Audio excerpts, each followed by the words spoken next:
Hello guys, ননদবতী ব্লগে তোমাদের সবাইকে স্বাগত। আবার চলে এলাম নতুন একটা ব্লগ নিয়ে।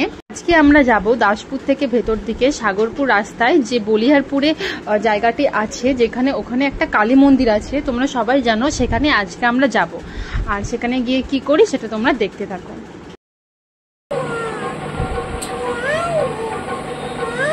দেখো, আমরা চলে এসেছি মন্দিরটার কাছে। এবার মন্দিরের ভেতরে ঢুকবো আর তোমাদেরকে দেখাবো।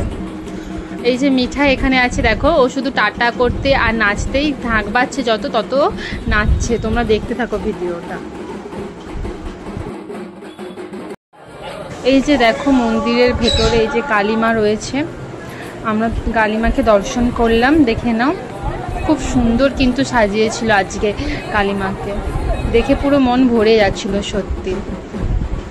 আর এবারে এখানে পুজোও শুরু হয়ে গেছে। এটা হচ্ছে এই মন্দিরের ভেতরে যে ঠাকুরটা, সেই ঠাকুরটা ছিল, আর তার পাশেই ছিল ওই কালীমা।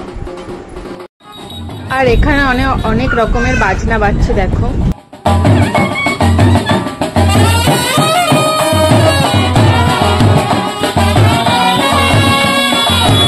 আর এখানে এই যে কালী পুজোর জন্য এগুলো বলি দেয়া হয়।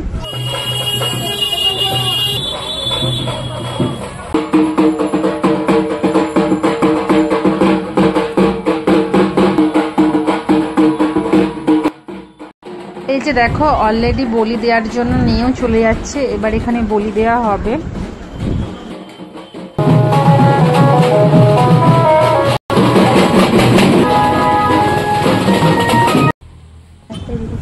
এই যে আমরা একটু রাস্তার দিকটাই যাচ্ছিলাম, দেখো রাস্তাটা কিন্তু প্রচন্ড ভিড়। সবাই কিন্তু এখানে কালী ঠাকুর দেখতে চলে এসছে, কালী পুজো দেখতে। আর ভীষণ ভিড় ছিল রাস্তাটা। আমরা যখন যাচ্ছিলাম তখন কিন্তু সন্ধ্যে 7টা বাজে, তাতেই প্রচন্ড ভিড় ছিল। আর এই যে দেখে নাও, আরেকবার তোমাদেরকে দেখিয়ে দিলাম। তারপর আমরা কুলফি খেয়ে বাড়ি চলে এলাম। ভিডিও যদি ভালো লাগে please like, comment and share করবেন। বাই।